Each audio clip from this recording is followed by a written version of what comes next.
I was told by my elders, when you're not on your own country, you're on someone else's. And so I want to acknowledge that we are on Arunta country and pay respects to elders past and present. And I'm particularly conscious of the things that we're talking about today because it relates to people, land, culture. And some of the things in here might be provocative, but I'm not intending to be disrespectful in some of the things, and hopefully that'll be received that way. When Felicity and I looked at this topic, Nick and Julia have a great way of putting some really provocative themes together, and as lawyers we were concerned about the fund part of this. And so what we've done is in our presentation we've probably going to drop the fund part of the presentation and focus on the three words that precede that. So managing is really what we're characterising management as the governance, and we'll unpack governance a little bit later in the presentation that will go beyond 20 minutes. The Aboriginal side, now he's been provocative as well. The Aboriginal side, we actually want to talk about rights. And you'd expect from an organisation like us that we would want to talk about rights because rights are evolving as we speak. And it's actually how we understand those rights and utilise those rights is really critical. And the third part of it is trust. And as we've been hearing over the last day or so, it constitutes, there's a trust as a document, but it invariably deals with two entities, if you like, and it's the trustee and the beneficiary. And what we're trying to urge is that the beneficiary should never be a passive role. When you're talking about management and governance and talking about rights, you must always be talking about how beneficiaries are proactively involved in governance. So I just want to, that's the way I've characterised the title. So the past day or so, we've heard about all the challenges with trust and governance and the like, and Lisa just gave a very nice dot point of all the challenges that are there. We'll probably touch upon a couple more just to for good measure. I think the question around who was the boss is really the critical thing, because our experience is that you will have some PBCs will actually think they are the boss. And if they are acting as a fiduciary, they are incapable of being the boss. They're actually, the boss is something else, and we'll talk about that. And we'll also talk about corporations set up which sit externally to the PBC. And some of those corporations think that they've got there's no accountability to anyone else.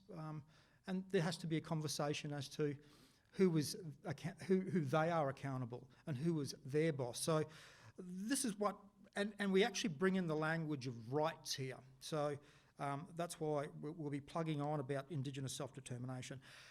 We also then want to talk about, if you've got these rights, then how do you actually manage them? And because of the complexity of the governance environment, it's important to pull them apart and then characterise them and then align them somehow. And then for my sins, I'll be doing the bulk of the presentation, but Felicity, as Chief Operating Officer, is actually heavily involved with the operationalisation of some of the things that that I'm presenting on, and Felicity will talk about what we're doing in Queensland South too, as tools, I suppose. Now, when we talk about entangled governance, I mean, Tony McAvoy made the comment yesterday that, yes, there are some challenges within Indigenous organisations, but local soccer clubs have the same challenges.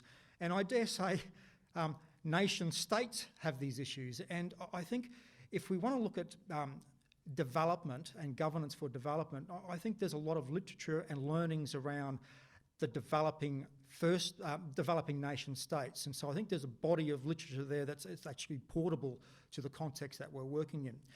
But, the corporate world as well. I mean, we've just recently had a royal commission into financial institutions.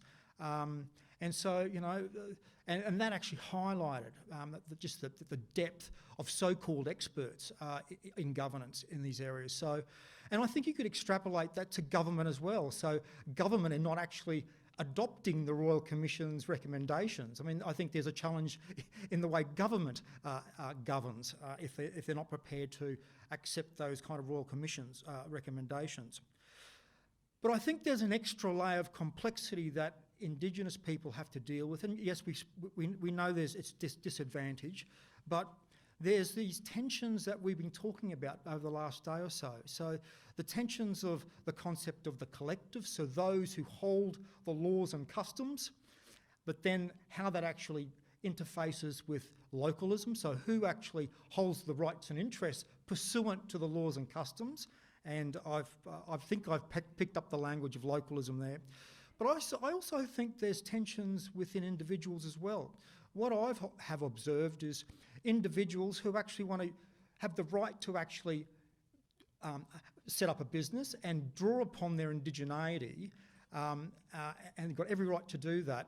But sometimes you hear PBCs or other people saying, well, we've got a right to control what you're doing. And I think there's a misinterpretation of that, and that's really how you don't draw on your human capital as people. So there's that component, but then there's actually the other component where there's potentially a conflict of interest where you have individuals who might be trustees that actually then are using the resources drawn from the collective for their own purpose. And we had a bit of a chat about conflict of interest yesterday. But I want to add, conflict of interest can be cured by disclosure and consent. And as long as we know those two things, then that's how you can marry them together. So we had a conversation yesterday about, as TOs and directors and trustees, how can you actually straddle the fence? Disclosure and consent is how you straddle the fence. I think disputes, in the early days, overlapping claims were the problems, and because there was indecent haste to file claims to secure registration status to get procedural rights, you actually had a number of claims, and there were claims that probably should have been one claim, but miraculously or incredibly did not include group descriptions that actually were similar, because we know you won't get registration status if you actually have common apicals. So you actually had overlapping claims, and it's good that some of those issues have been resolved by the inclusion of the apicals into one larger set.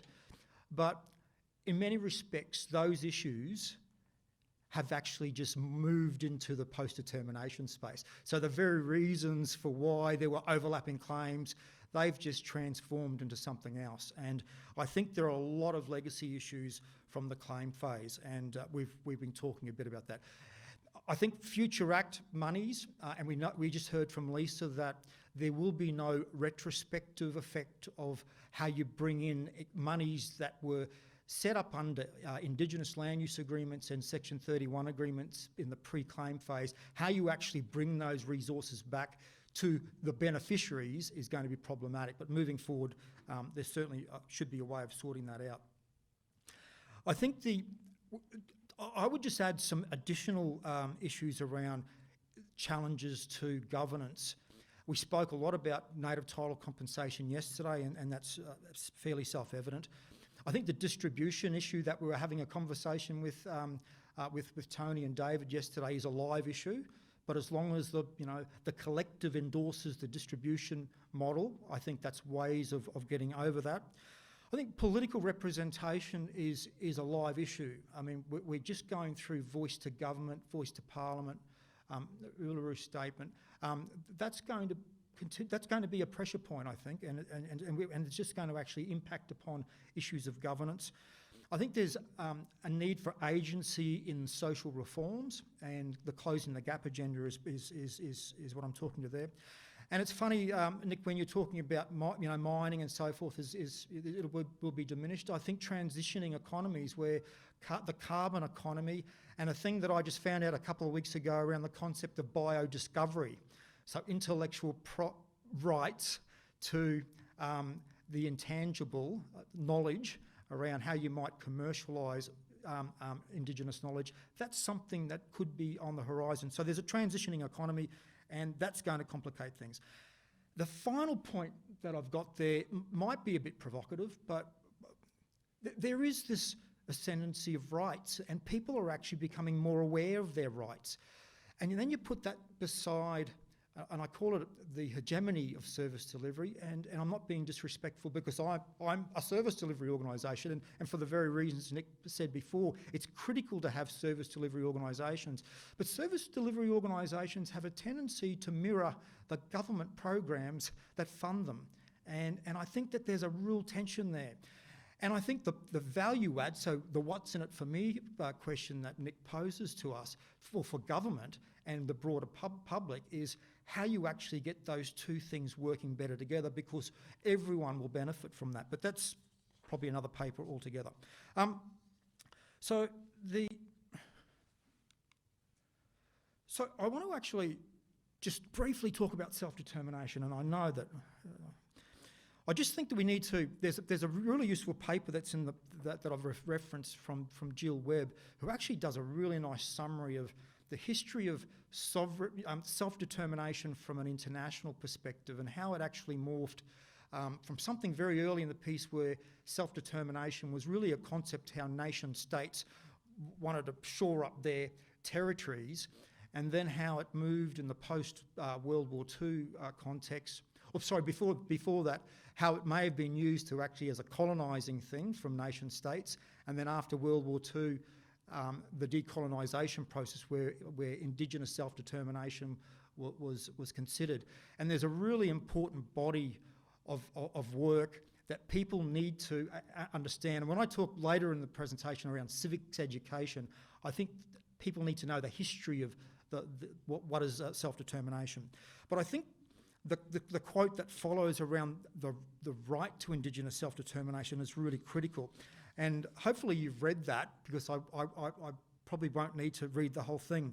But I've actually highlighted, is that highlighted? It's not highlighted. Preserve, develop and transmit. And so if you look at that statement, people might think that this is channeling Olney J in Yorta Yorta at first instance. And I think that there are some similarities in the language, because we have to remember that Mabo number 2 the High Court did draw heavily on international legal principles. And this definition by Martinus Cobbo in the 1980s was actually out there at the time. But what you can see that it's the definition of Indigenous self-determination at an international law perspective is not a fossilisation or a frozen in time thing. It's actually something that it can be preserved, developed and transmitted. So there's actually implicit in that definition is something that's forward-looking, that can progress. And this is the kind of thing that the Yorta Yorta themselves need to embrace. Even though they may have got a bad deal in native title, there's international legal principles that support who they are and where they want to go. And I think for people who actually don't get native title, that's why this definition is really important. I think I may have gone too far there.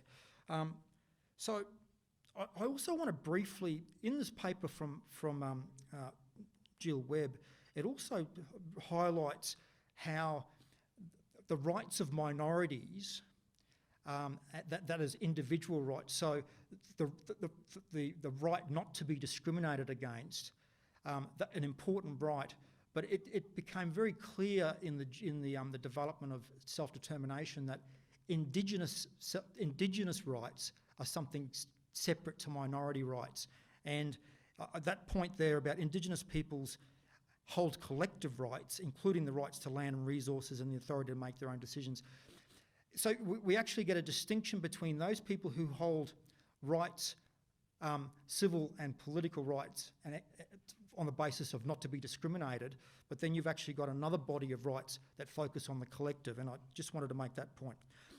James and Anaya, even though Indigenous hasn't been defined, and people were very careful not to define Indigenous because that could be weaponised by nation states against Indigenous peoples themselves, I think there are some key characteristics of what Indigenous self-determination includes, and those 5 elements are pretty self-evident, but the cultural identity, lands and natural resources component is really important. And so all of this has been occurring in the development of the United Nations Declarations on Rights of Indigenous Peoples, and it's been encapsulated in that document, and it has all the indicia of civil society, so the right to economic development, employment, and a whole suite of things. So that's why UNDRIP is a really important document.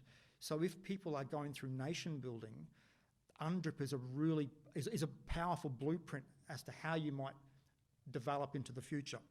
I don't have time to get into the constrained application of Indigenous self-determination, other than to say that when the policy of Indigenous self-determination was introduced in the 70s, with no corresponding legal right to back that up, I would suggest it actually was more like the minority rights. So setting up of housing corporations, legal services, because people were being discriminated against, and therefore to actually make sure that rights were protected, those organisations were set up. And unfortunately, what happened is that when the Howard government came in, they jettisoned the policy of self-determination when the jurisprudence was developing internationally. So you almost have this misfit, which is typical of what happens in this country. So you had the policy being removed, but then you actually have the articulation of the rights. And with the Rudd government in 2009 actually adopting the declaration, and we all know that declarations are not binding, they're not treaties, but they're aspirational documents, but they are important documents nevertheless. I've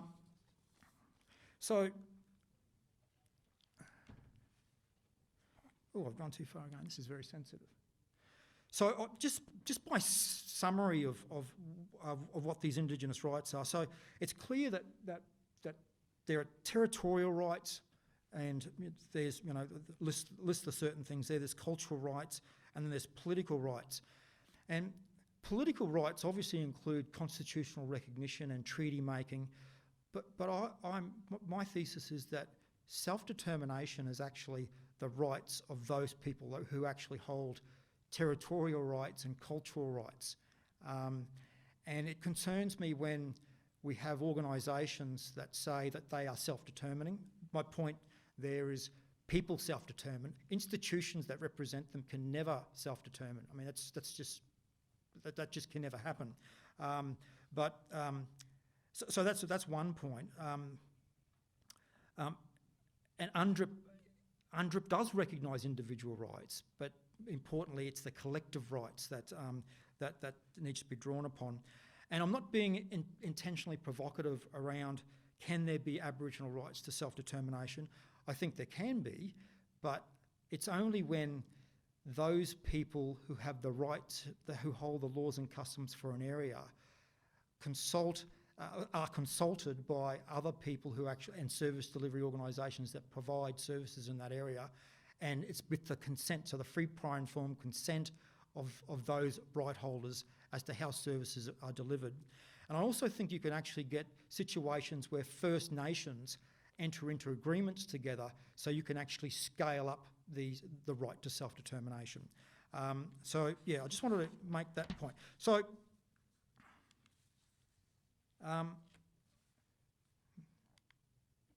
if we're going to talk about, briefly we'll talk about, I've spoken about what is self-determination, who holds it, but the critical thing is how you implement it. And I think Di Smith and Janet Hunt's definition of governance is a really, really simple way of actually understanding governance. And it's that how people organise themselves collectively to get things done that matter to them. And then the quote, covers many things which gets picked up on a table later on. But the concept of governance at that level is really what I'm talking about. So you can have all these rights, but unless they're actually organised, and I've intentionally used the intercultural term there, being a non-anthropologist, I've had to look at Merlin's work and so forth, but all these domains have to be intercultural. Even the right to self-determination obviously is intercultural. It's because it's the development of a dominant culture and the cultures that are in it, and it's actually Indigenous people have to interface with it. So, and it's developed that way. So, that's the emphasis on intercultural is really important in these definitions. But the way that we've structured this is so disaggregate it by saying there's community governance, and there's the people. It's the people themselves that need to actually develop systems around cultural, social, economic and political aspects. And from that, people can articulate what their aspirations are there. But then that actually should roll into the corporation. So we're talking about organisational governance here. And we've just heard that there's a lot of talk on the compliance side of organisational governance, but there's also the performance side of organisational governance. And this is where you get the alignment between aspirations at a community level that actually should be picked up by the PBC, and actually that becomes the strategic plan, so that there can be never any doubt for whatever is that PBC is doing, it's in pursuance of the objectives of the community. And then further down the track is operational governance. And so it's actually how you're using those rights, and I'll get into that in a tick, but there's very much pulling them all apart, stacking them up, and then from there you will see if you get good operational governance, that ought to be observed and worked through with organisational governance, which has an objective of achieving community governance outcomes. Now, we've put this in a bit of a table form, and this is not an exhaustive list. I mean, it was just really sitting down around, well, okay, what are the kind of areas that would fit within these different domains? And as I said, we would like to use UNDRIP as a blueprint for how First Nations organise themselves. So getting some understanding around those concepts are important. The closing the gap. So there's a lot of things happening in closing the gap. There are lots of agreements. It's a tripartite agreement, if you like, between it's probably four parties, but it's the national level, the state level, the local level with Indigenous parties. But I don't think there's a lot of line of sight for First Nations in that. It's very heavily dominated by service delivery organisations. There's nothing wrong with that, but First Nations need to get involved in that space. Similarly with political representation, that's pretty clear that there's not going to be the way that the voice to government has been framed. It's that it's going to be dealing with a pan-Indigenous community, and that's fine. But what is the role of First Nations in that? So that's got to be negotiated and worked out, and that's an area of governance as well. And concepts of exercising dominion over the Indigenous estate. So even if you have very low-level, non-exclusive possession rights, what do those rights mean on the ground? As Susan rightly pointed out, in the claim resolution phase, there's a myriad of Indigenous land use agreements that are developed to actually facilitate how Section 225, so how the determination is actually applied on the ground through ILUAs. Very few people actually understand what's in those ILUAs, but there are actually rights in there. So it's actually, there's a need to unpack that. And stakeholder relations is actually how you leverage the relationship with the people that you have rights and reciprocal duties with.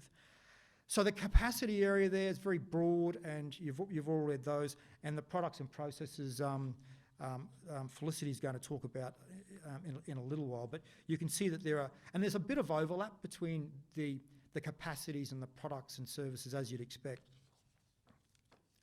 Yep. So, as I said, organisational governance split up in two areas: performance, so the softer stuff, and then the compliance stuff, the hard stuff that basically needs to be dealt with. And there's a list of capacities that need to be built there. Agreement making and dispute resolution, common thread, common capacity through all these different governance. And there are certain products and processes that we're actually working on to assist that. And the third limb is the third domain is operational governance, and this is really getting an understanding of the determination, the Future Act regime, the agreements and all that business, and how you actually operationalise those. And I suppose one of the things in there that I want to focus on is, and Felicity will pick this up, is the use of technology.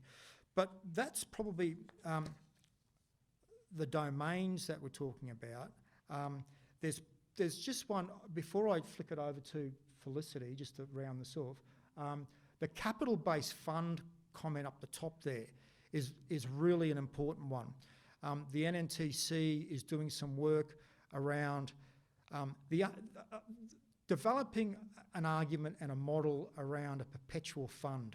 If native title is forever, and the PBCs and those organisations have to effectively operate in perpetuity, you cannot be drip-fed on $50,000 to $80,000 a year that only deals with the compliance side of those governance domains. That is actually a recipe for inertia and probably over time liquidation of those organisations. So there's got to be, you can't do any of this stuff without an injection of resources. It's critical.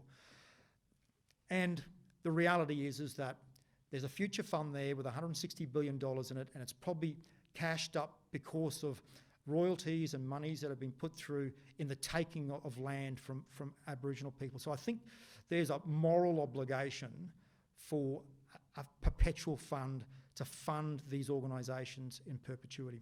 And I'll hand it over to Felicity. Thanks, Kevin. So I guess the first thing I probably want to say was a little bit in response to Nick's comment was that our experience within our region is that having clients who are educated doesn't necessarily translate into being equipped to either work as a director or have an understanding or manage your native title rights and interests. And having said that, so I'll go to what we call our people, place and partnership model, and working with and a lot of people here probably have heard about the Bunthimara project, and it's publicly available, so there's no problem me talking about it. But on behalf of Bunthimara, we applied for a capacity building grant from NIAA because there was a big lapse between the determination and any work being undertaken in relation to the native title rights and interests that had been recognised in a consent determination, and that was a real, that was a bit terrifying. The fact that they really dormant for 6 years, nothing had happened. So through working with the Bunthimara people, and the model grew out of the work that we did with Bunthimara, we've developed a framework which is called the People Place Partnership Model. And fundamentally, it's about familiarising people with native title rights and interests, socialising those rights and interests, implementing the rights and interests, and ultimately leveraging from them. So the model's made up of, as you can see, People Place Partnership. It's a rights-based. It's people. People are your capital. People being the skills and the knowledge that the entire the traditional owners bring to the table, not just the directors. So with the people, sorry, I'll go back. Part of the project was to undertake, and all of the products that came out of this project are interlinked. So the people, we undertook a skills audit with the Bunthimara people, and then place involved a lot of mapping of culture and people. So we mapped this, and when I say we, this was a project that we facilitated, but it was really undertaken by the Bunthmara people, was mapping of people where they lived on and off country, mapping of cultural sites, mapping of partnerships, or potential partnerships, so mapping local council areas, mapping proponents, anyone that was doing things on country. And we also, and I think I should just say, we map people off country as well, which I'll come back to in the partnership.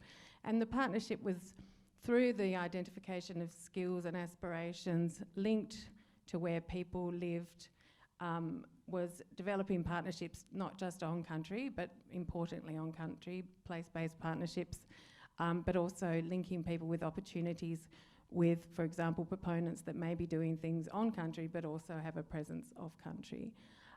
So ultimately, in the partnership, culminated in a list of aspirations and in stakeholder engagement plans that the Bunthmara people now want to deliver, sit down with those persons that they have prioritised, and it's all about really fundamentally building relationships, getting back on country, and we've just had a sit down with the local government, which is the first time since the determination, in fact 2 local governments, that the Bunthmara people have sat down with local government and talked about aspirations, because the Bunthmara people are absent from anything that the local government does or publishes, including its website. There's no mention of the traditional owners in any of those sort of forums. They don't engage with Bunthmara on cultural events. It's only when they must through legislative requirements.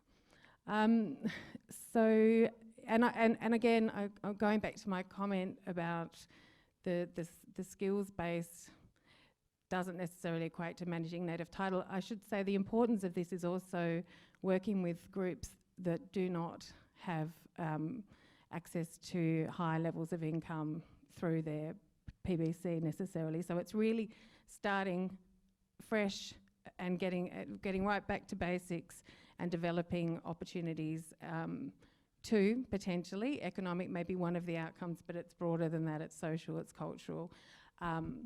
So I feel like I'm really rushing, sorry. Part of the development of the framework of the PPP involved, prior to Bunthmara working with us on this project, they had numerous agreements that were stored in various cupboards and individuals', kitchens and barristers' chambers, and part of this was bringing all of the agreements together to pair up opportunities that hadn't yet been harnessed with partners by undertaking a review of the agreements. And QSNTS used Tracks to do that, which is our traditional owner knowledge system, which functions. It has 2 functions, and I heard NAA talk about other non-monetary benefits. So the first thing is that the agreements are entered and payment reminders are created and CPI is calculated, so that monetary stuff and then the PBCs can keep on top of their agreements and keep on top of payments. But it also includes non-monetary benefits.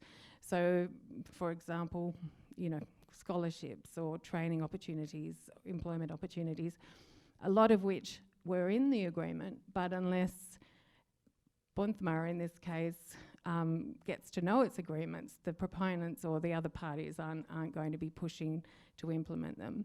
So I'm trying to link all this together. So yes, so in delivering this project, QSNTS, and it's our general approach to work anyway, is we engaged in what we call our interdisciplinary approach, which each matter that QSNTS has, we have a client management team that's comprised of a researcher, community relations officer, a lawyer, paralegal, and then we draw in other areas of the organisation as required, whether that be finance or human resources. So I think part of the success of this first stage of the project has been that it was all of those people working together, coming up with plans and solutions, and all working with Bunthamurra, which was also had the great outcome that Bunthamurra actually got to know us as a team as well, and not just this sort of random interjections when required. So then going with that interdisciplinary approach and doing the PPP, it's hugely resource intensive. Each team has a huge workload anyway. So what we have learned from this is that we need to, basically we've developed what we call a client development unit, which is nothing like CLCs. It's 2 people, and we're nearly there with its formation, and we're going to have a specialist come in, which might sound contrary to our interdisciplinary approach, but the intent is that they will work with each of the CMT so that the CMT develops capacity in the long run. But yeah, so this is such an important project, and so many of the groups for whom within our region who have determinations have a lot of native title rights sitting there that they view as a hollow victory.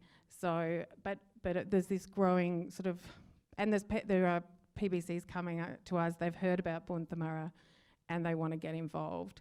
So NIAA, we're coming at you for some PBC funding, but so, and also I must say, and thank CLC who's here, because we will be working with CLC, we have a partnership to have some guidance in the development of our, we call it client development,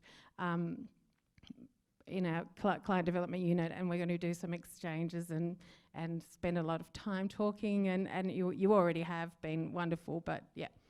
There'll be some visitations too when we get this off the ground. I think that probably wraps it up. That's really quick, sorry. You did say you're funny. I think, have I missed anything obvious? Sorry, no, I have.